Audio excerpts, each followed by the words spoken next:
Selamat datang di channel YouTube Lorong Kelam Stories. Teror santet mantan istri, bayangan dendam yang tak pernah padam. Malam itu, bulan sabit memancarkan sinarnya yang pucat, seolah ikut merasakan dinginnya teror yang perlahan merayap di sekelilingku. Namaku Rangga, dan kisah ini adalah catatan kelam tentang bagaimana cinta bisa berbalik menjadi racun mematikan, merenggut ketenangan dan kebahagiaan dari genggamanku. Untuk memahami teror yang menimpaku, aku harus membawa kembali ingatan pada masa-masa indah yang telah berlalu. Ratna dan aku bertemu di kampus, di perpustakaan yang sepi pada sore hari. Dia sedang mencari buku tentang sastra Indonesia klasik, sementara aku tengah menyelesaikan skripsi tentang antropologi budaya Jawa. Tatapan pertama kami bertukar, seolah dunia berhenti berputar sejenak. Ratna adalah gadis yang cantik dengan cara yang tidak biasa. Kecantikannya bukan seperti model-model majalah, tetapi ada aura mistis yang memancar dari matanya yang dalam. Rambutnya hitam panjang, selalu tergerai dengan sempurna, dan kulitnya yang putih bersih seolah tidak pernah tersentuh sinar matahari.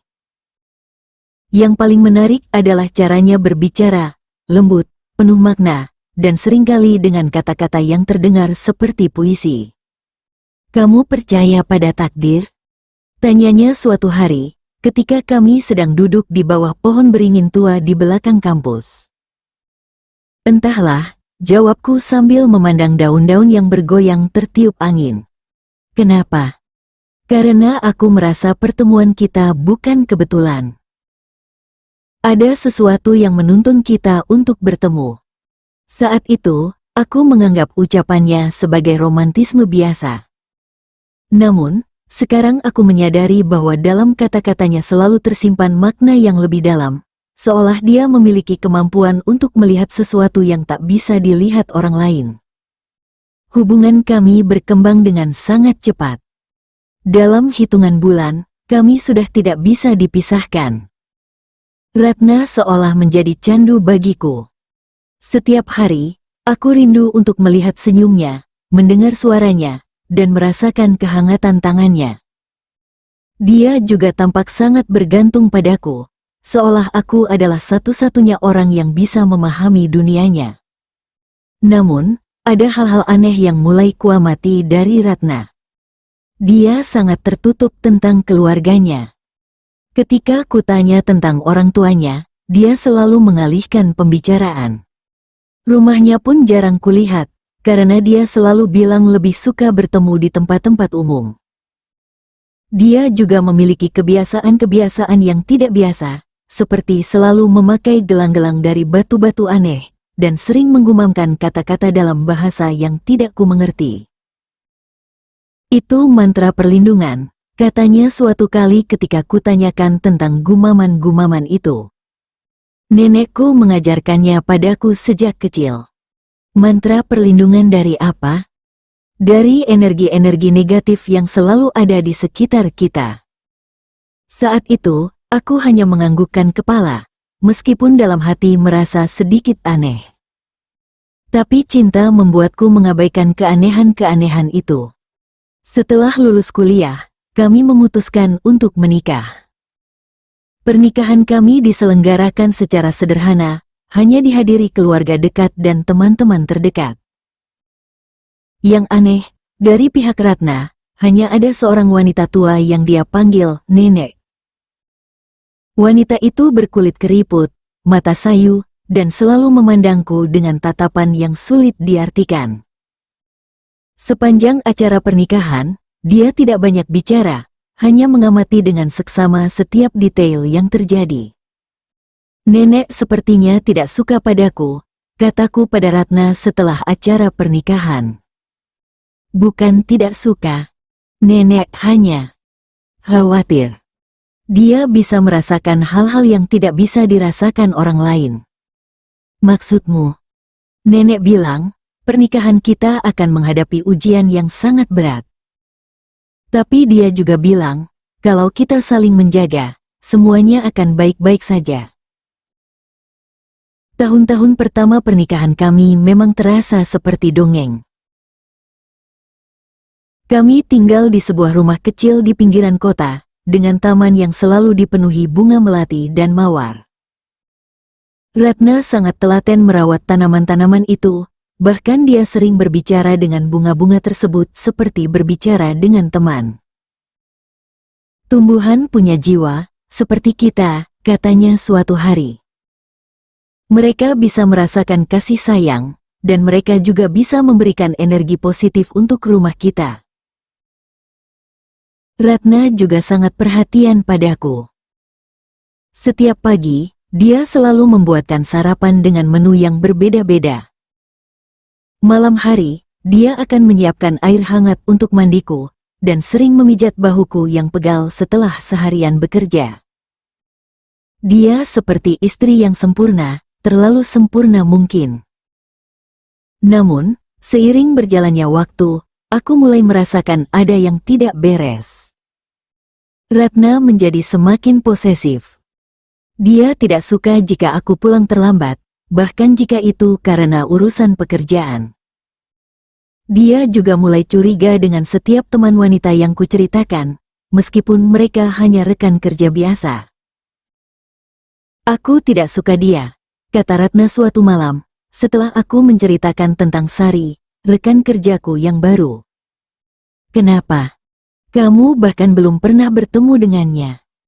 Aku bisa merasakan auranya dari ceritamu. Dia punya niat yang tidak baik padamu. Awalnya, aku menganggap kecemburuan Ratna sebagai bentuk cinta yang berlebihan. Tapi lama-kelamaan, hal itu menjadi menyesakan. Dia mulai mengecek handphoneku secara diam-diam, menanyakan detail-detail kecil tentang aktivitasku di kantor, dan bahkan pernah mengikutiku secara sembunyi-sembunyi.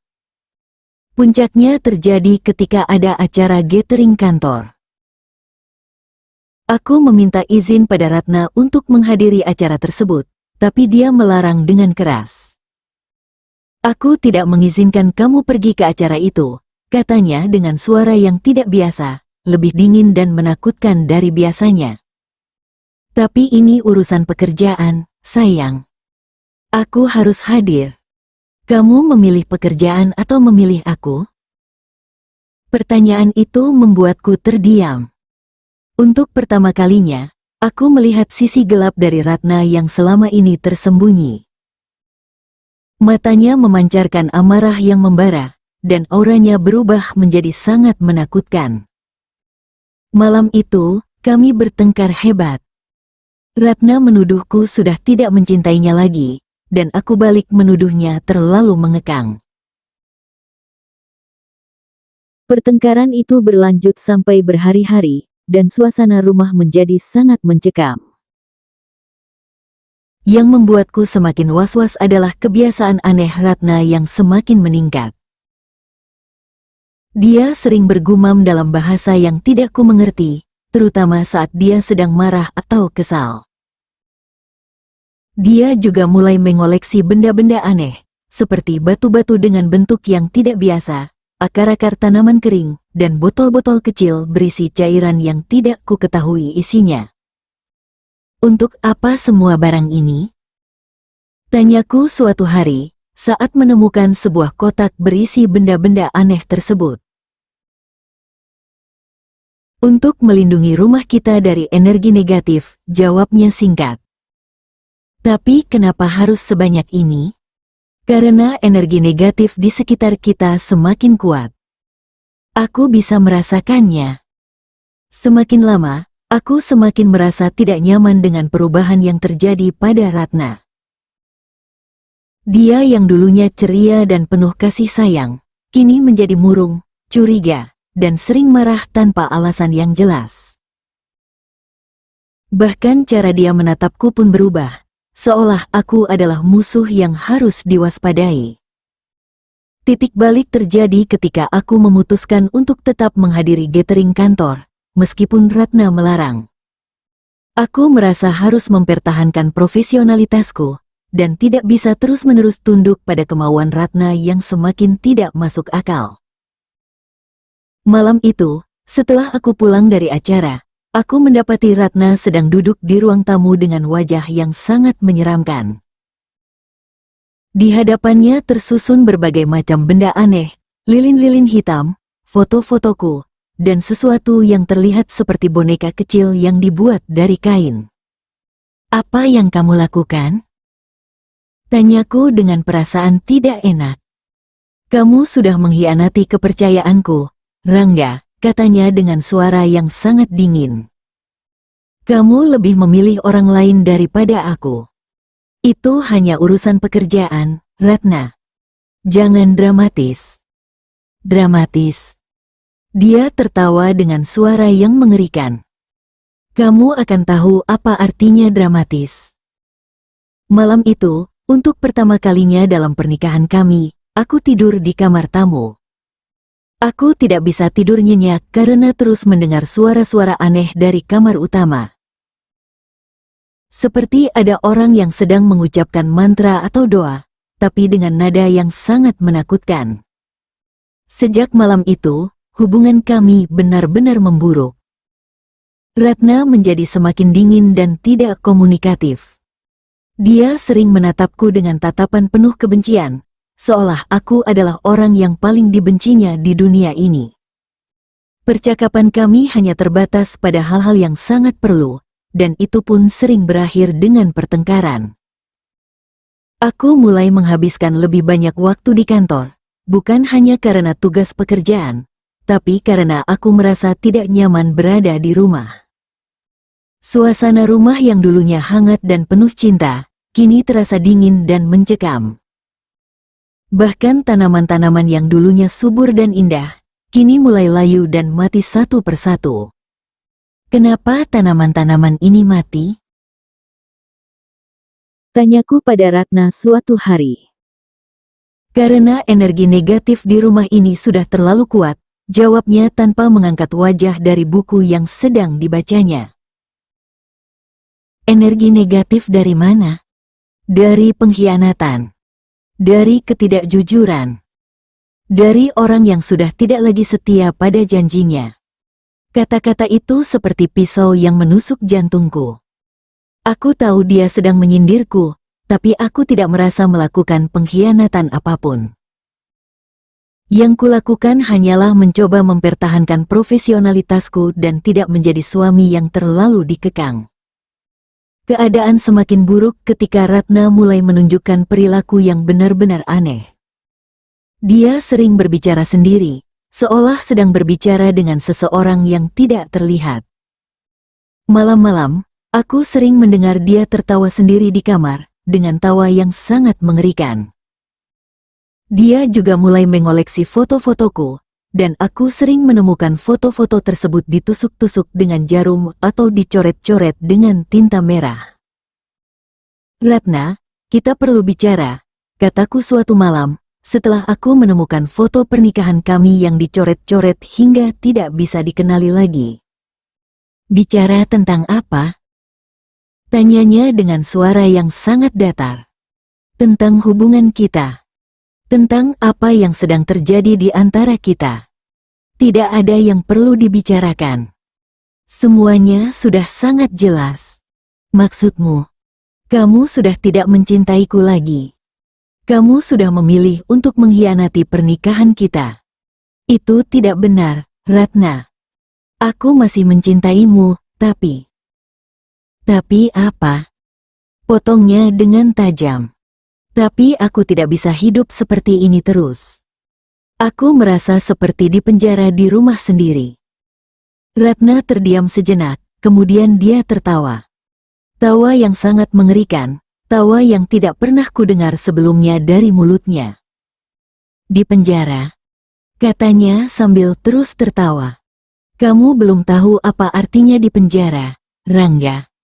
Tapi nanti kamu akan tahu." Ancaman itu membuatku bergidik.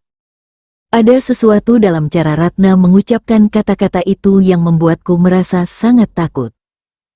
Tapi saat itu, aku masih mengira bahwa dia hanya sedang marah dan akan kembali normal setelah beberapa hari. Namun, keadaan tidak kunjung membaik.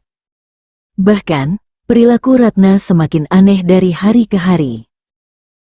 Dia mulai meninggalkan rumah pada malam hari, dan pulang menjelang subuh dengan bau yang sangat aneh.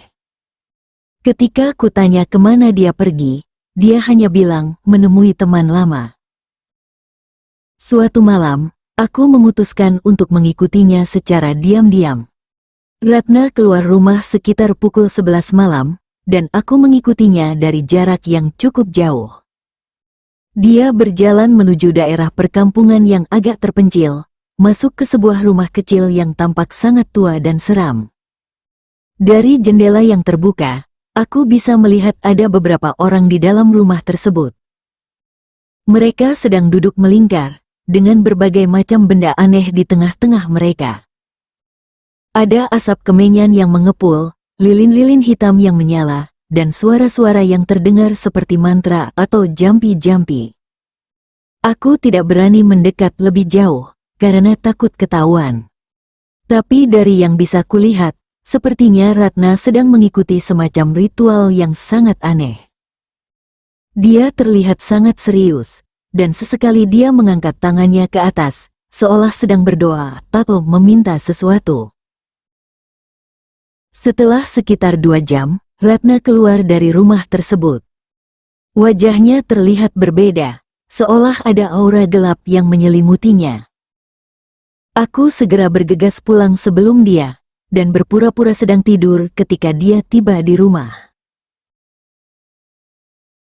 Keesokan harinya, aku mencoba menanyakan tentang kegiatan malamnya, tapi dia hanya menjawab dengan sangat singkat dan tidak informatif. Yang membuatku semakin curiga adalah perubahan yang terjadi pada dirinya setelah malam itu. Dia menjadi lebih percaya diri, tapi dengan cara yang menakutkan. Matanya memancarkan keyakinan yang aneh, seolah dia memiliki kekuatan yang baru saja didapatkannya. Setelah kejadian itu, aku semakin yakin bahwa pernikahan kami sudah tidak bisa diselamatkan lagi. Ratna bukan lagi wanita yang kunikahi 5 tahun lalu. Dia telah berubah menjadi sosok yang asing, menakutkan, dan tidak bisa kupahami lagi.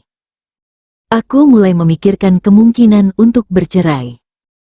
Keputusan ini sangat berat bagiku, karena pada dasarnya aku masih mencintai Ratna, atau setidaknya mencintai kenangan tentang siapa dia sebelumnya.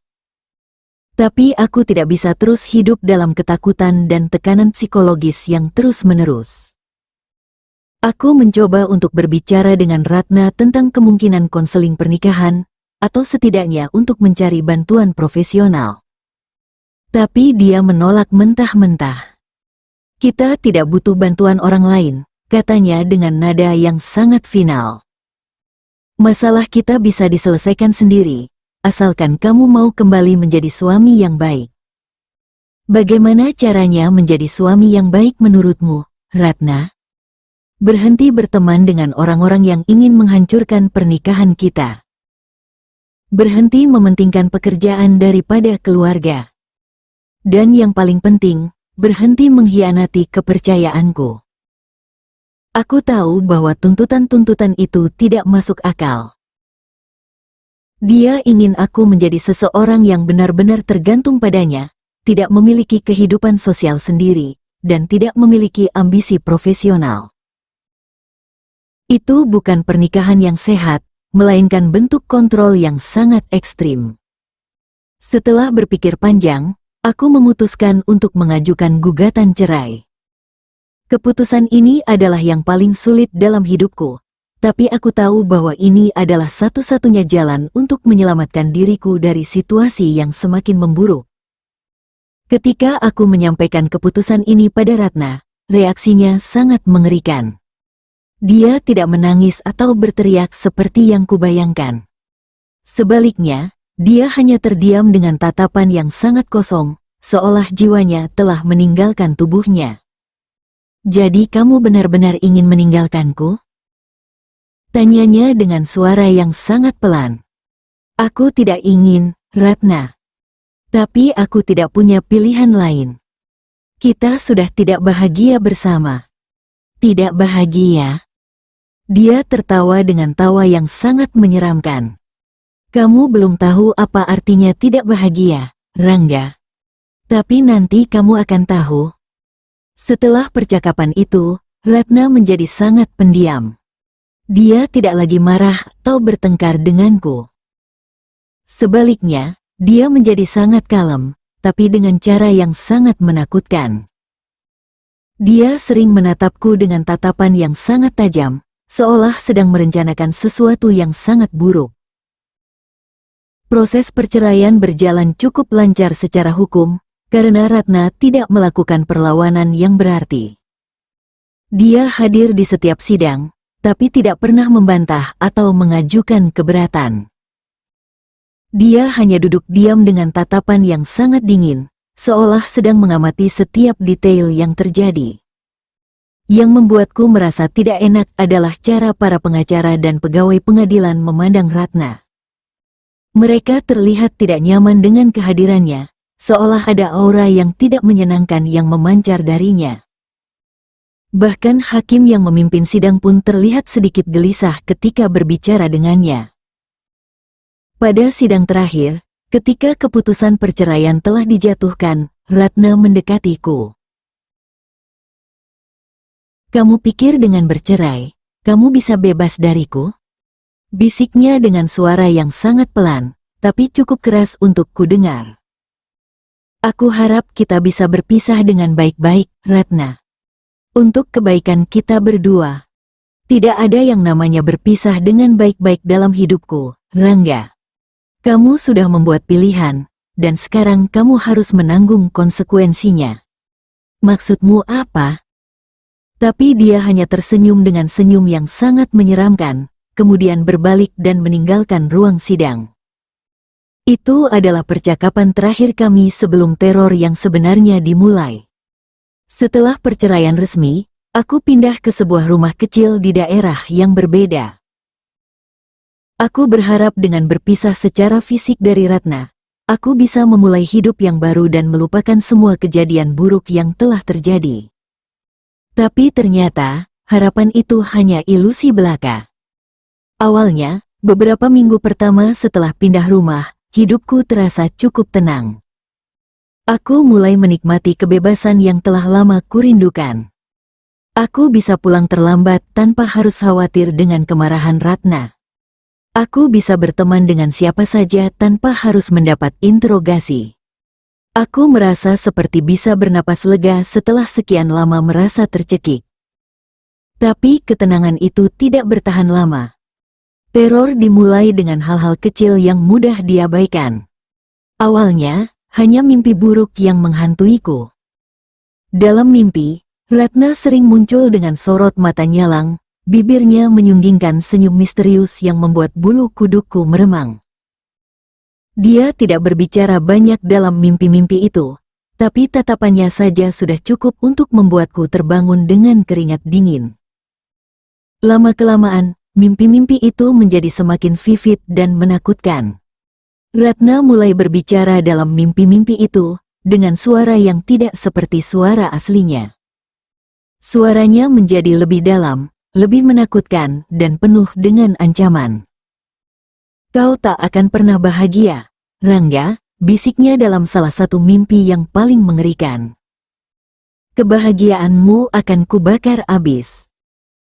Kau akan merasakan penderitaan yang tidak pernah kau bayangkan sebelumnya. Bisikan itu terasa sangat nyata, bahkan setelah aku terbangun, gema suaranya masih menggantung di udara kamarku yang sunyi. Aku sering terbangun di tengah malam dengan perasaan bahwa ada seseorang yang sedang mengawasiku, tapi ketika aku menyalakan lampu, tidak ada siapa-siapa di kamar. Tak lama setelah itu, kejadian aneh mulai merambah ke dunia nyata. Suatu pagi, saat aku bangun tidur, kudapati serabut rambut panjang, hitam, dan kusut tergeletak di bantal sampingku. Padahal, aku tinggal sendirian, dan tidak ada wanita yang pernah menginap di rumahku sejak aku pindah. Jantungku berpacu, napas tertahan di tenggorokan. Rambut itu sangat mirip dengan rambut Ratna, panjang dan hitam legam. Tapi bagaimana mungkin rambut itu bisa ada di bantalku? Siapa yang menaruhnya di sana? Pikiran tentang Ratna langsung melintas, namun aku berusaha menepisnya. Mungkin hanya imajinasiku yang terlalu liar, hasil dari mimpi-mimpi buruk itu. Tapi keanehan tidak berhenti sampai di situ. Barang-barang di rumahku sering berpindah tempat tanpa alasan yang jelas.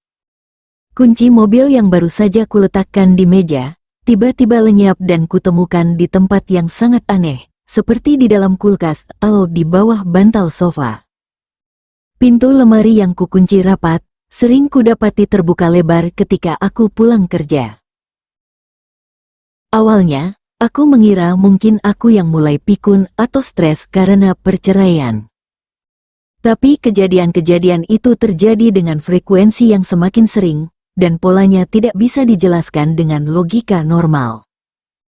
Aku mulai merasa ada mata tak kasat mata yang mengawasiku, bayangan yang senantiasa mengikutiku dalam setiap langkah. Rumahku, yang dulunya kuharapkan menjadi tempat perlindungan dan titik awal kehidupan baru, kini terasa seperti sangkar yang menyesakkan. Setiap sudut rumah terasa dipenuhi dengan aura yang tidak menyenangkan, seolah ada energi negatif yang mengendap dan menunggu momen yang tepat untuk menyerang.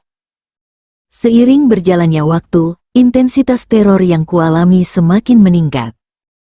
Yang tadinya hanya mimpi buruk dan barang-barang yang berpindah tempat, kini berkembang menjadi gangguan fisik yang nyata dan menakutkan. Suatu malam, saat aku tengah menikmati secangkir kopi di teras, tiba-tiba muncul bau busuk yang sangat menyengat, seperti bangkai yang membusuk. Bau itu sangat kuat dan menusuk, membuat perutku mual dan kepalaku pusing. Aku mencari-cari sumber bau itu, memeriksa setiap sudut rumah, tetapi tak kutemukan apapun yang bisa menjelaskan asal bau menyengat tersebut. Yang lebih aneh lagi, bau itu datang dan pergi sesukanya. Kadang menusuk hidung dengan sangat kuat, kadang menghilang begitu saja tanpa jejak. Ini seperti siluman bau busuk yang mencoba mengusik ketenanganku. Kadang bau itu muncul saat aku sedang makan, membuat makanan terasa seperti racun di mulutku. Kadang muncul saat aku sedang tidur, membuatku terbangun dengan rasa mual yang luar biasa.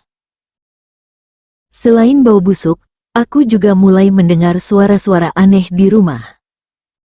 Terkadang seperti bisikan samar yang tidak bisa dipahami, terkadang seperti tawa cekikikan yang sangat mengerikan. Suara-suara itu tidak memiliki sumber yang jelas, seolah datang dari udara atau dari dalam dinding rumah. Yang paling menakutkan adalah ketika aku mendengar suara langkah kaki di lantai atas, padahal rumahku hanya satu lantai. Atau suara pintu yang terbuka dan tertutup, padahal semua pintu sudah kukunci dengan rapat.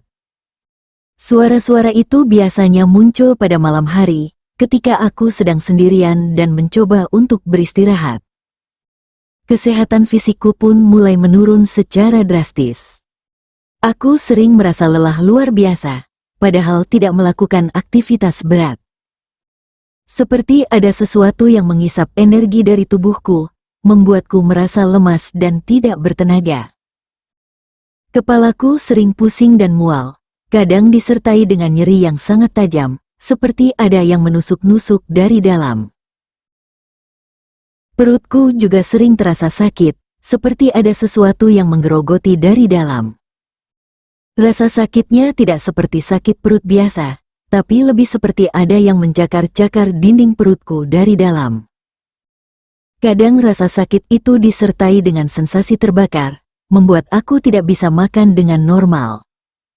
Kulitku menjadi pucat dan kusam, seperti orang yang sudah lama sakit keras. Mataku cekung, dengan lingkaran hitam yang sangat pekat di bawahnya, membuat wajahku terlihat seperti mayat hidup. Nafsu makanku hilang sama sekali, dan berat badanku terus menyusut dari hari ke hari. Aku pergi ke dokter untuk memeriksakan kondisiku, berharap ada penjelasan medis untuk semua gejala yang kualami. Tapi hasil pemeriksaan tidak menunjukkan adanya penyakit serius. Semua tes darah, tes urin, bahkan ronsen, semuanya normal. Dokter hanya menyarankan agar aku beristirahat dan tidak terlalu stres. Mungkin Anda mengalami depresi pasca perceraian, kata dokter dengan nada yang menyarankan. Coba konsultasi dengan psikolog. Kondisi mental yang tidak stabil bisa mempengaruhi kesehatan fisik. Tapi aku tahu ini bukan sekadar depresi atau stres biasa. Ada sesuatu yang jauh lebih menakutkan yang sedang terjadi padaku, sesuatu yang tidak bisa dijelaskan oleh ilmu kedokteran modern. Ketakutan mulai menyelimuti hari-hariku. Aku sering merasa diawasi, bahkan saat sendirian di kantor. Terkadang, aku melihat bayangan hitam melintas di sudut mataku, atau mendengar langkah kaki di belakangku, padahal ketika berbalik, tak ada siapapun di sana. Malam-malamku dipenuhi mimpi buruk yang semakin mengerikan. Ratna dalam mimpiku tidak lagi seperti dulu. Dia muncul dengan wajah yang rusak dan menakutkan, mata melotot dengan tatapan penuh kebencian, dan kuku-kuku panjangnya yang tajam seolah ingin mencakar-cakar dadaku. Rambutnya yang dulu indah kini kusut dan dipenuhi dengan benda-benda aneh seperti tulang-tulang kecil dan darah kering. Ini baru permulaan, Rangga, katanya dalam salah satu mimpi yang paling mengerikan. Akan kubuat hidupmu seperti neraka. Kau akan menyesal telah meninggalkanku. Salah satu kejadian yang paling membuatku yakin bahwa ini bukan sekadar halusinasi atau gangguan mental adalah ketika suatu sore, aku pulang kerja dan mendapati halaman rumahku dalam keadaan yang sangat mengerikan. Padahal pagi harinya cuaca cerah dan tidak ada angin kencang, tapi halaman rumahku terlihat seperti habis diterjang badai. Ranting-ranting pohon berserakan di mana-mana, pot-pot bunga pecah berkeping-keping dengan tanah berceceran, dan yang paling mengerikan, ada bangkai ayam hitam tanpa kepala tergeletak tepat di depan pintu rumahku. Bangkai ayam itu dalam kondisi yang sangat mengerikan. Darah kentalnya sudah mengering membentuk bercak-bercak hitam di tanah, dan baunya sangat menyengat. Di sekitar bangkai itu, terbentuk pola-pola aneh dari beras yang berceceran, seolah sengaja disusun untuk membentuk simbol-simbol yang tidak bisa kupahami. Aku langsung menghubungi polisi untuk melaporkan kejadian ini. 2 orang polisi datang untuk memeriksa lokasi, tapi mereka juga tidak bisa memberikan penjelasan yang masuk akal. Mungkin ini ulah orang iseng, kata salah satu polisi sambil mengamati bangkai ayam itu dengan ekspresi jijik. Atau mungkin ada orang yang dendam sama bapak. Dendam. Kata itu langsung membuatku teringat pada Ratna. Tapi aku tidak berani menyebutkan nama mantan istriku pada polisi, karena tidak ada bukti konkret yang menunjukkan keterlibatannya. Setelah polisi pergi, aku membersihkan halaman rumah dengan bantuan tetangga. Tapi yang aneh, meskipun bangkai ayam sudah dibuang dan darahnya sudah dibersihkan, bercak hitam di tanah tidak bisa hilang sama sekali. Bahkan setelah disiram dengan air sabun dan digosok berkali-kali, bercak itu tetap ada, seolah sudah meresap ke dalam tanah. Malam itu, aku tidak bisa tidur sama sekali. Setiap kali menutup mata, aku teringat pada bangkai ayam dan bercak darah hitam itu. Aku merasa ada pesan yang sangat jelas dalam kejadian tersebut, pesan yang menyatakan bahwa seseorang, atau sesuatu, sedang mengawasi aku dan bersiap untuk melakukan hal yang lebih buruk lagi. Firasat burukku terbukti benar. Beberapa hari setelah kejadian bangkai ayam, teror yang kualami meningkat ke level yang jauh lebih menakutkan. Aku mulai mengalami gangguan fisik yang sangat nyata dan berbahaya. Puncaknya terjadi pada suatu malam yang tidak akan pernah kulupakan. Aku sedang tidur lelap setelah hari yang sangat melelahkan, ketika tiba-tiba aku terbangun karena merasakan sesak napas yang luar biasa. Seperti ada tangan tak kasat mata yang mencekik leherku dengan kekuatan yang luar biasa. Aku berusaha berteriak, namun suaraku tidak keluar sama sekali. Seolah pita suaraku sudah dicabut dari tenggorokanku. Tubuhku terasa lumpuh total, tidak bisa bergerak sedikit pun, meskipun pikiranku sepenuhnya sadar dan bisa merasakan semua yang terjadi. Perasaan tercekik itu sangat nyata, bukan seperti mimpi atau halusinasi. Aku benar-benar merasa sedang kehabisan napas, dan jantungku berdetak dengan sangat cepat karena panik. Aku merasakan hawa dingin yang menusuk tulang, padahal cuaca malam itu cukup hangat. Yang paling mengerikan adalah aroma melati yang sangat pekat yang tiba-tiba memenuhi kamar. Aroma itu begitu kuat dan menyesakkan, tidak seperti aroma melati biasa yang harum dan menyegarkan. Ini adalah aroma melati yang sudah busuk, bercampur dengan bau tanah kuburan dan sesuatu yang sangat tidak menyenangkan. Dalam kegelapan kamar, dengan mata yang sudah mulai berkunang-kunang karena kekurangan oksigen, samar-samar kulihat bayangan seorang perempuan berdiri di samping ranjangku. Bayangan itu sangat jelas, meskipun tidak ada cahaya yang menerangi kamar. Perempuan itu sangat mirip dengan Ratna, tapi bukan Ratna yang kukenal.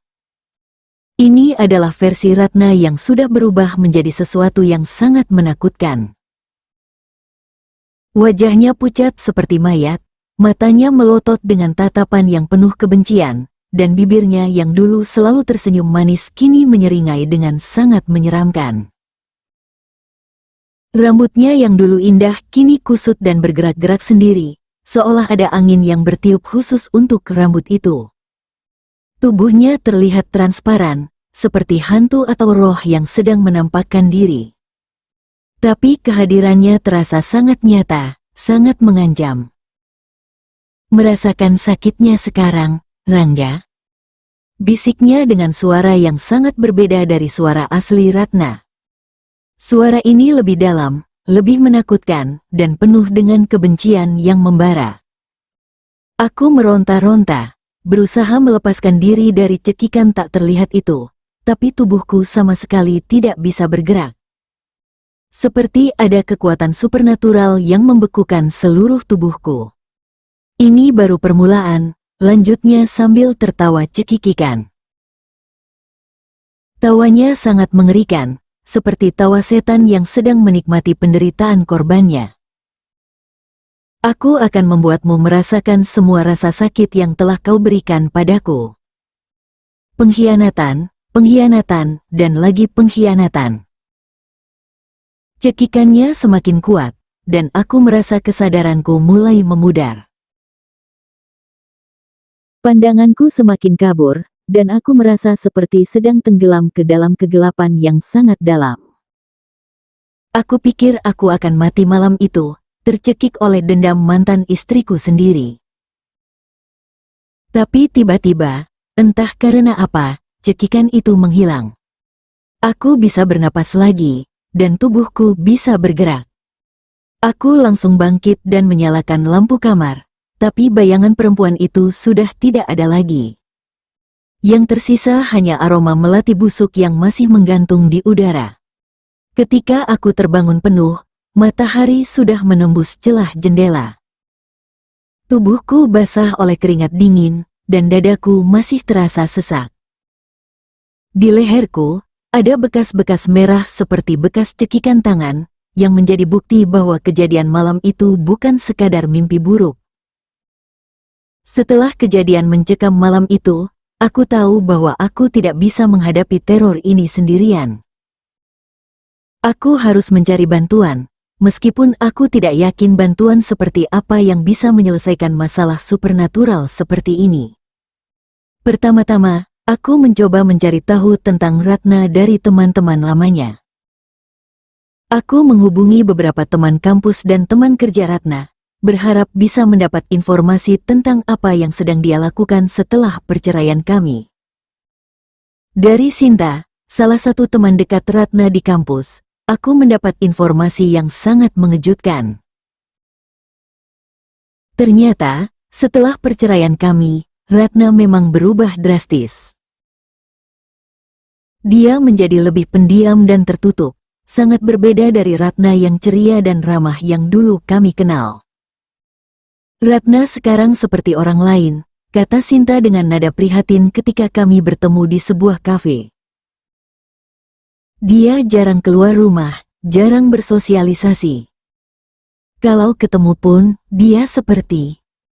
Gimana ya? Kayak ada aura gelap gitu yang nempel di dia. Maksudmu aura gelap? Iya, susah dijelasin sih. Tapi kalau deket sama dia, aku suka merasa tidak nyaman. Kayak ada energi negatif yang kuat banget. Sinta juga bercerita bahwa Ratna sering terlihat pergi ke daerah-daerah terpencil, terutama ke desa-desa yang dikenal dengan tradisi mistisnya yang masih kuat. Dia sering menghilang berhari-hari, dan ketika kembali, penampilannya selalu berubah. Lebih pucat, lebih kurus, dan matanya selalu memancarkan sesuatu yang tidak menyenangkan. Aku pernah tanya dia kemana aja, tapi dia cuma bilang lagi belajar hal-hal baru, lanjut Sinta. Belajar hal-hal baru buat apa? Dia nggak mau cerita. Dari beberapa teman lain, aku juga mendapat informasi serupa. Ratna memang berubah total setelah perceraian, dan dia sering terlihat menemui orang-orang yang dikenal sebagai orang pintar atau dukun di berbagai daerah. Ada yang bilang dia sering terlihat di desa-desa di lereng Gunung Kawi, yang memang dikenal sebagai tempat berkumpulnya para paranormal dan dukun. Informasi ini semakin menguatkan dugaanku bahwa Ratna memang sengaja belajar ilmu-ilmu tertentu untuk membalaskan dendamnya padaku. Tapi mengetahui hal ini tidak membuatku merasa lega, justru sebaliknya. Aku semakin takut dengan apa yang mungkin bisa dia lakukan dengan ilmu yang sudah dipelajarinya. Setelah mendapat informasi tentang Ratna, aku mencoba mencari bantuan dari berbagai pihak. Pertama, aku pergi ke psikolog, berharap ada penjelasan psikologis untuk semua kejadian yang kualami. Tapi setelah beberapa sesi konseling, psikolog tersebut juga tidak bisa memberikan penjelasan yang memuaskan. Secara psikologis, Anda memang mengalami trauma karena perceraian, kata Dr. Sarah, psikolog yang kutemui. Tapi gejala-gejala fisik yang Anda alami, seperti bekas cekikan di leher, tidak bisa dijelaskan hanya dengan faktor psikologis. Dr. Sarah menyarankan aku untuk mencari bantuan dari ahli lain, mungkin dari bidang spiritual atau keagamaan. Kadang-kadang, ada hal-hal yang tidak bisa dijelaskan oleh ilmu pengetahuan modern. Mungkin Anda perlu mencari bantuan dari tokoh agama atau spiritual konselor. Saran itu membuatku teringat pada Pak Ustadz Hussein, seorang ulama harismatik yang tinggal di desaku. Pak Ustadz dikenal sebagai orang yang memiliki ilmu agama yang dalam, dan banyak orang yang datang kepadanya untuk meminta nasihat dan pertolongan dalam berbagai masalah, termasuk masalah-masalah yang bersifat supernatural. Dengan perasaan campur aduk antara harap dan cemas, aku memutuskan untuk menemui Pak Ustadz Hussein. Perjalanan ke desaku memakan waktu sekitar 3 jam dengan mobil, dan sepanjang perjalanan, aku terus memikirkan bagaimana cara menjelaskan masalahku tanpa terdengar seperti orang gila. Rumah Pak Ustadz Hussein terletak di pinggiran desa, dikelilingi oleh sawah dan kebun bambu. Rumahnya sederhana tapi terasa sangat tenang dan damai. Ketika aku tiba di sana pada sore hari, Pak Ustadz sedang duduk di teras sambil membaca Al-Quran. Pak Ustadz Hussein adalah pria berusia sekitar 60 tahun, dengan jenggot putih yang rapi dan mata yang memancarkan ketenangan dan kebijaksanaan. Ketika dia melihatku, dia langsung berdiri dan menyambutku dengan ramah. Assalamualaikum, Nak Rangga. Sudah lama sekali tidak bertemu. Bagaimana kabarnya? Waalaikumsalam, Ustadz. Alhamdulillah sehat. Maaf mengganggu waktu Ustadz. Tidak apa-apa, Nak. Kebetulan saya sedang tidak ada kegiatan. Mari masuk dulu. Kami duduk di ruang tamu yang sederhana tapi bersih dan rapi. Ada aroma kemenyan yang lembut di udara, dan suasana ruangan terasa sangat tenang. Pak Ustadz menyajikan teh manis dan kue tradisional, sambil menanyakan kabar keluargaku. Setelah berbasa-basi sebentar, aku mulai menceritakan masalahku. Aku bercerita tentang perceraianku dengan Ratna, perubahan perilakunya sebelum perceraian, dan semua kejadian aneh yang kualami setelah perceraian. Aku menceritakan semuanya dengan detail, dari mimpi buruk hingga serangan fisik yang mencekikku. Pak Ustadz mendengarkan dengan sangat saksama, sesekali mengangguk dan sesekali bertanya untuk klarifikasi. Matanya tidak menunjukkan keterkejutan atau ketidakpercayaan, seolah dia sudah terbiasa mendengar kisah-kisah semacam ini. Nak Rangga, kata Pak Ustadz setelah aku selesai bercerita, cerita yang Nak Rangga sampaikan ini bukan hal yang aneh bagi saya. Saya sudah sering menghadapi kasus-kasus seperti ini. Jadi Ustadz percaya dengan cerita saya? Tentu saja. Dalam Islam, kita percaya bahwa ada makhluk-makhluk gaib yang bisa mempengaruhi kehidupan manusia. Dan sayangnya, ada manusia-manusia yang memanfaatkan makhluk-makhluk tersebut untuk tujuan yang tidak baik. Pak Ustadz menjelaskan bahwa apa yang menimpaku adalah ulah dari ilmu hitam, atau yang orang sering sebut santet. Ini adalah perbuatan yang sangat dilarang dalam Islam, perbuatan yang didasari oleh kebencian dan dendam yang membara. Santet atau sihir adalah perbuatan yang sangat dibenci Allah SWT, lanjut Pak Ustadz dengan nada yang serius. Orang yang melakukan santet tidak hanya menyakiti orang lain, tapi juga menyakiti dirinya sendiri. Karena untuk melakukan santet, seseorang harus bekerja sama dengan jin dan setan, yang pada akhirnya akan menghancurkan jiwa si pelaku juga. Tapi kenapa Ratna melakukan ini pada saya, Ustadz?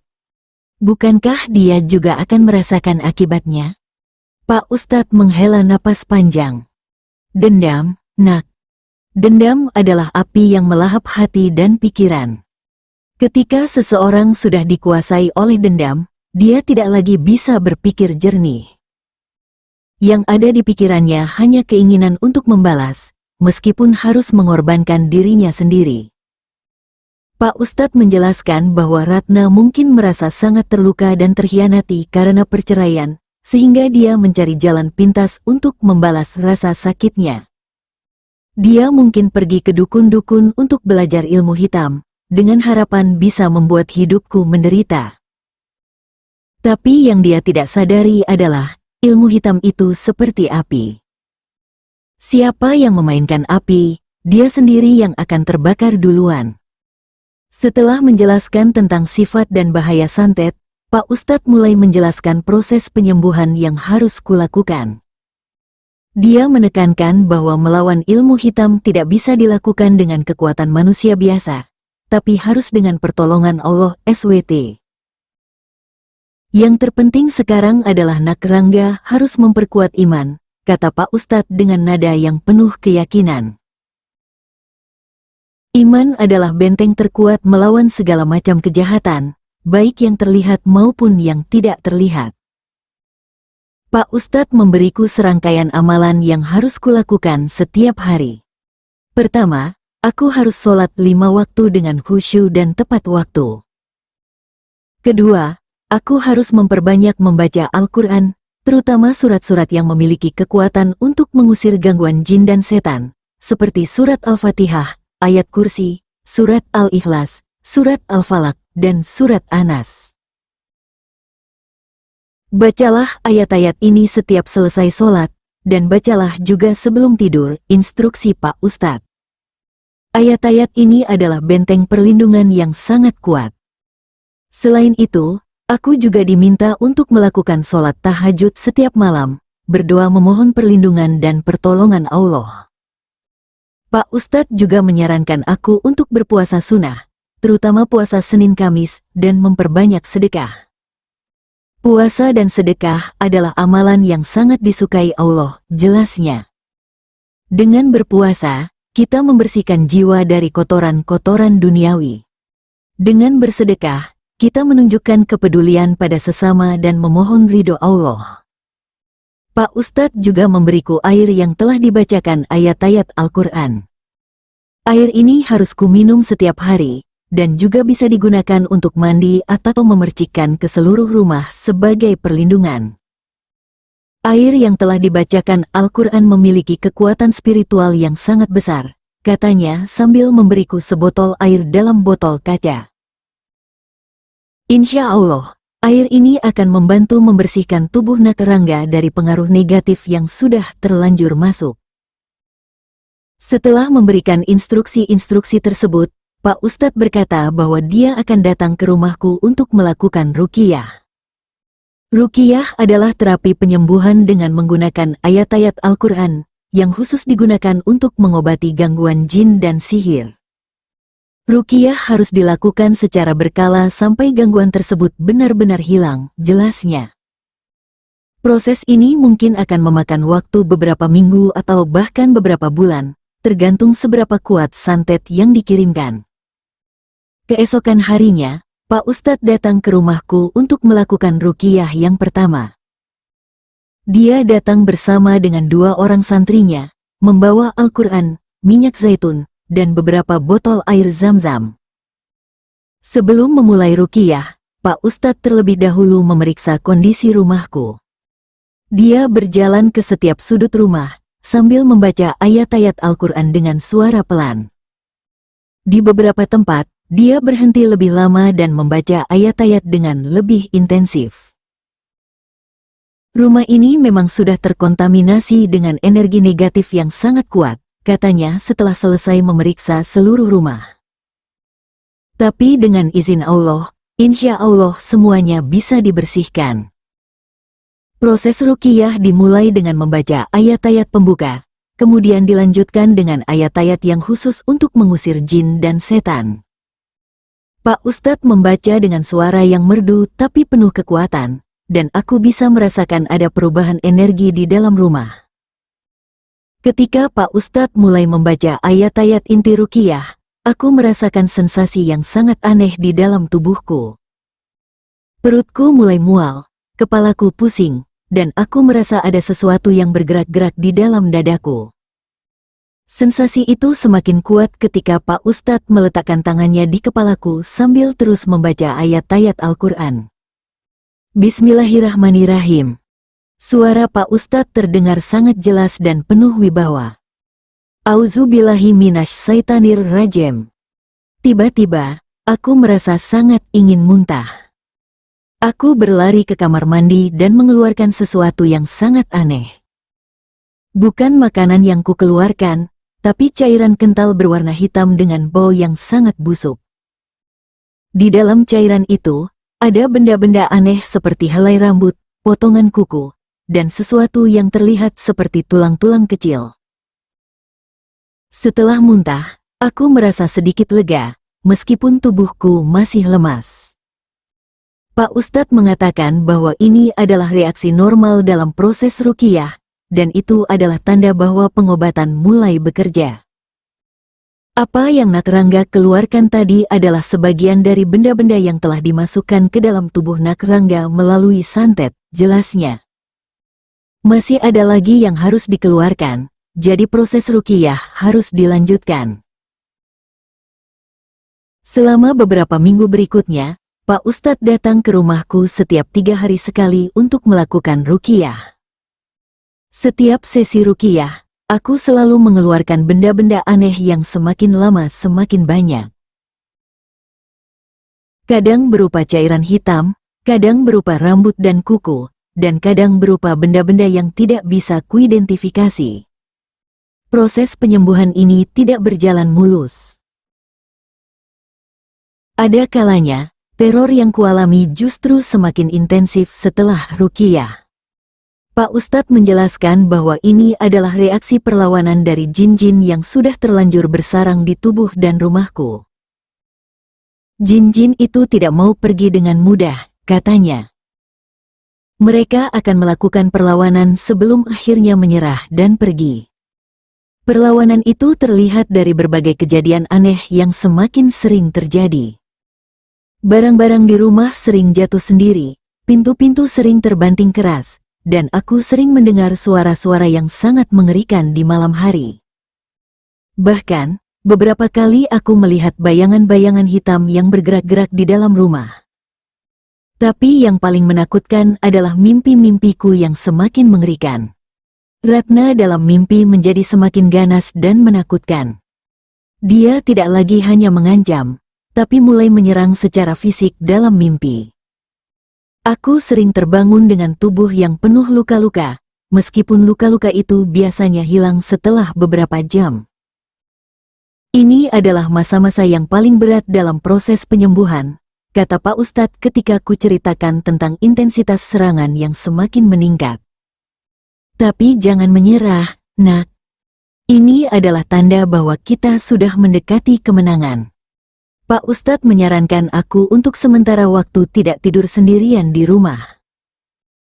Dia menyuruh salah satu santrinya, Ustadz Doni, untuk menginap di rumahku selama beberapa malam, terutama pada malam-malam setelah ruqyah. Kehadiran Ustadz Doni memang sangat membantu.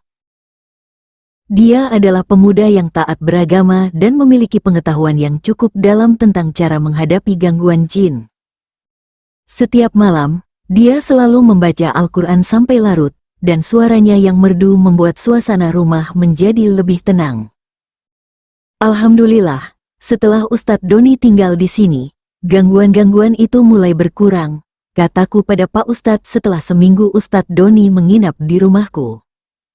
Itu karena jin-jin itu takut dengan bacaan Al-Quran yang terus-menerus, jawab Pak Ustadz. Mereka tidak betah berada di tempat yang dipenuhi dengan zikir dan bacaan ayat suci. Perlahan tapi pasti, aku mulai merasakan perubahan yang signifikan. Mimpi burukku mulai berkurang intensitasnya, dan sosok Ratna yang menyeramkan itu semakin jarang muncul. Kejadian-kejadian aneh di rumahku juga mulai menghilang satu persatu. Bau busuk yang sering muncul tidak lagi menusuk hidungku, dan suara-suara aneh pun lenyap. Yang paling penting, kondisi fisikku mulai membaik. Aku mulai bisa tidur nyenyak, nafsu makanku kembali, dan energiku mulai pulih. Wajahku tidak lagi pucat, dan lingkaran hitam di bawah mataku mulai memudar. Aku merasa seperti sedang bangkit dari kematian. Pada minggu ke-6 setelah proses ruqyah dimulai, terjadi kejadian yang sangat dramatis yang menandai puncak penyembuhan. Malam itu, Pak Ustadz Hussein datang dengan aura yang berbeda. Wajahnya tampak lebih serius, namun sorot matanya memancarkan keteguhan yang luar biasa. Ia membawa beberapa botol air yang sudah dibacakan doa, beberapa helai daun bidara, dan sebuah tasbih kuno yang senantiasa ia genggam. Hawa di rumah terasa lebih berat, seolah alam semesta ikut menahan napas, menanti pertempuran terakhir antara cahaya dan kegelapan. Aku sudah bersiap di ruang tengah, duduk bersila di atas sajadah. Tubuhku terasa tegang, namun hatiku dipenuhi keyakinan. Aku tahu, malam ini adalah penentu. Pak Ustadz memulai ruqyah dengan membaca ayat-ayat suci Al-Quran dengan suara yang lebih lantang dan bergetar, seolah setiap huruf yang keluar dari bibirnya adalah peluru yang menembus kegelapan. Aku merasakan energi yang luar biasa mengalir di sekitarku, menusuk ke dalam setiap pori-pori kulitku. Tak lama setelah itu, tubuhku mulai bereaksi. Aku merasakan sensasi panas yang membakar dari dalam, seolah ada api yang berkobar di ulu hatiku. Kemudian, rasa dingin yang menusuk tulang menyerang, bergantian dengan panas. Aku mulai merasakan mual yang teramat sangat, lebih parah dari sebelumnya. Perutku terasa diaduk-aduk, dan kepalaku berdenyut kencang seolah akan pecah. Aku mencoba menahan diri, memejamkan mata erat-erat, dan terus berzikir dalam hati. Suara Pak Ustadz semakin menggelegar. Ia memercikkan air bidara ke arahku, dan setiap tetesnya terasa seperti percikan api di kulitku. Aku mulai sesak napas, seolah ada beban berat yang menindih dadaku. Tenggorokanku terasa tercekat, dan aku merasa ingin menjerit, namun suaraku tak mampu keluar. Tiba-tiba, tubuhku mulai bergetar hebat tak terkendali. Aku merasa seperti ada sesuatu yang mencoba keluar dari dalam diriku, memberontak dengan sekuat tenaga. Mataku terbuka paksa, dan pandanganku kabur. Aku melihat bayangan hitam berkelebat di sudut ruangan, bergerak dengan sangat cepat. Aromaterapi melati yang selama ini menjadi pertanda kemunculan gangguan, kini tercium sangat pekat, menusuk hidungku hingga membuatku mual. Keluar. Dengan izin Allah, keluarlah dari jasad ini. Teriak Pak Ustadz, suaranya penuh otoritas. Getaran di tubuhku semakin kuat, dan aku merasakan energi negatif yang selama ini bersarang di dalam diriku seolah ditarik paksa. Mulutku terbuka lebar, dan tanpa sadar, aku mulai meludahkan sesuatu. Bukan hanya cairan hitam seperti sebelumnya, kali ini ada benda-benda aneh yang ikut keluar. Ada serabut rambut yang sangat panjang dan hitam, paku-paku kecil berkarat, dan gumpalan tanah kering yang berbau amis. Muntahanku berserakan di depanku, menjijikkan dan mengerikan. Setelah meludahkan semua itu, tubuhku terasa sangat lemas, seolah semua energiku terkuras habis. Napasku terengah-engah, dan keringat dingin membanjiri tubuhku. Namun, di tengah kelelahan itu, ada rasa lega yang luar biasa menyelimutiku, seperti beban bertenton yang selama ini menimpaku telah terangkat. Ruangan yang tadinya terasa berat dan mencekam, kini terasa lebih ringan dan damai. Pak Ustadz menghentikan bacaannya. Ia mendekatiku, wajahnya tampak lelah namun senyum tipis terukir di bibirnya. Alhamdulillah, Nak Rangga, katanya lembut, sambil menepuk bahuku. Ini adalah puncaknya. Semua yang mengganggu Nak Rangga sudah keluar. Ini adalah babak akhir dari teror yang selama ini menyelimuti hidup Nak Rangga. Aku hanya bisa mengangguk, terlalu lemas untuk berbicara. Pak Ustadz kemudian mengambil air dari botol yang dibawanya, lalu mengusap-usap wajah dan tubuhku dengan air tersebut. Rasanya sejuk, seperti embun pagi yang menyegarkan setelah badai berlalu. Ia juga memintaku untuk mandi dengan air daun bidara selama 7 hari berturut-turut untuk pembersihan akhir. Sejak malam yang dramatis itu, semua teror benar-benar berhenti. Mimpi buruk lenyap sepenuhnya, tidak ada lagi bayangan hitam atau suara-suara aneh. Kesehatan fisikku pulih dengan cepat, nafsu makanku kembali normal, dan tidurku menjadi sangat nyenyak. Rumahku kembali menjadi tempat yang nyaman, bukan lagi sangkar menakutkan. Aku bisa merasakan kedamaian yang mendalam di setiap sudut ruangan. Pengalaman ini mengubah hidupku secara fundamental. Aku tidak lagi melihat dunia dengan kacamata yang sama.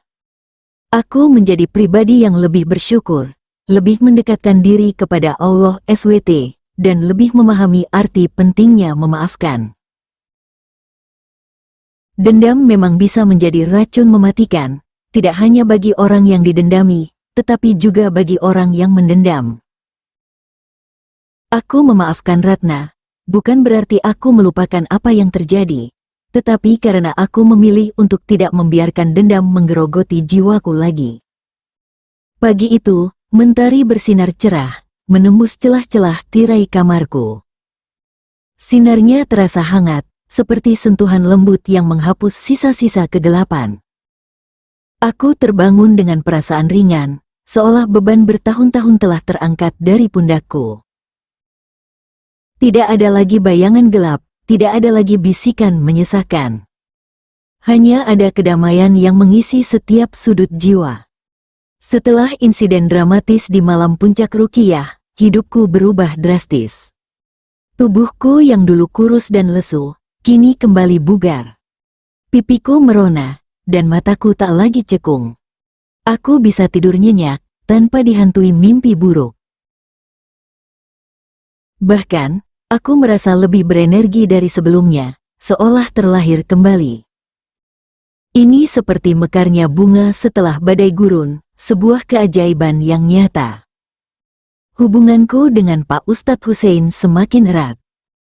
Beliau tak hanya menjadi pembimbing spiritual, tetapi juga seorang figur ayah yang bijaksana. Aku sering berkunjung ke rumahnya, bukan lagi untuk meminta pertolongan, melainkan untuk berbagi cerita, meminta nasihat, atau sekadar menikmati secangkir teh hangat di teras rumahnya yang sejuk. Dari beliau, aku belajar banyak tentang kekuatan ikhlas, pentingnya berserah diri kepada Allah, dan indahnya memaafkan. Pembersihan dari santet ini bukan hanya tentang hilangnya gangguan fisik dan gaib, tetapi juga pembersihan hati dan jiwa. Aku menyadari bahwa selama ini, ada sebagian dari diriku yang menyimpan amarah dan dendam terhadap Ratna, meskipun aku berusaha menyangkalnya. Namun, proses ini membantuku melepaskan semua perasaan negatif itu. Aku memaafkan Ratna, bukan berarti aku membenarkan perbuatannya, tetapi karena aku tahu, membawa dendam hanya akan meracuni diriku sendiri. Aku berdoa agar Ratna juga menemukan jalan kebaikan dan kedamaian dalam hidupnya. Rumahku, yang dulunya terasa angker dan penuh energi negatif, kini terasa hangat dan nyaman. Aku menata ulang beberapa bagian rumah, membuang barang-barang yang mungkin menyimpan kenangan pahit, dan menggantinya dengan hal-hal yang lebih cerah. Aku juga lebih sering membersihkan rumah, bukan hanya secara fisik, tetapi juga secara spiritual dengan membaca ayat-ayat suci dan berzikir. Aku membeli beberapa tanaman hias yang memancarkan energi positif, membuat suasana rumah semakin asri. Dampak positif dari kesembuhanku juga terasa dalam pekerjaan. Pikiran yang jernih dan energi yang penuh membuatku lebih fokus dan produktif. Hubunganku dengan rekan kerja dan atasan membaik, dan aku bisa menyelesaikan tugas-tugas dengan lebih baik. Aku merasa seperti angin segar yang bertiup di ladang kering, membawa kesegaran dan harapan baru. Tentu saja, ada beberapa orang yang masih skeptis dengan ceritaku. Ada yang mengira aku hanya stres atau mengalami depresi. Namun, aku tidak peduli. Aku tahu apa yang kualami adalah nyata, dan yang terpenting, aku telah berhasil melaluinya. Aku memilih untuk tidak lagi membahas detail mengerikan masa lalu, melainkan fokus pada masa depan yang lebih cerah. Hidup adalah anugerah, dan aku bertekad untuk menjalaninya dengan sebaik-baiknya. Aku ingin mengisi hari-hariku dengan kebaikan, dengan rasa syukur, dan dengan cinta. Aku sadar, tidak semua orang seberuntung diriku yang bisa menemukan pertolongan dan sembuh dari teror semacam ini. Oleh karena itu, aku merasa terpanggil untuk berbagi pengalaman, bukan untuk menakut-nakuti, melainkan untuk memberikan harapan bagi mereka yang mungkin mengalami hal serupa. Malam-malamku kini diisi dengan ketenangan. Ketika aku melihat bulan sabit di langit, aku tidak lagi merasakan ketakutan. Sebaliknya, aku melihatnya sebagai saksi bisu perjalanan panjangku, dari kegelapan menuju cahaya. Aku adalah Rangga, yang pernah jatuh dan terpuruk, namun bangkit kembali dengan kekuatan iman dan pertolongan Allah. Terima kasih sudah berkunjung di channel kami, Lorong Kelam Stories. Jangan lupa subscribe dan klik tombol loncengnya agar tidak ketinggalan cerita-cerita menarik lainnya. Sampai jumpa.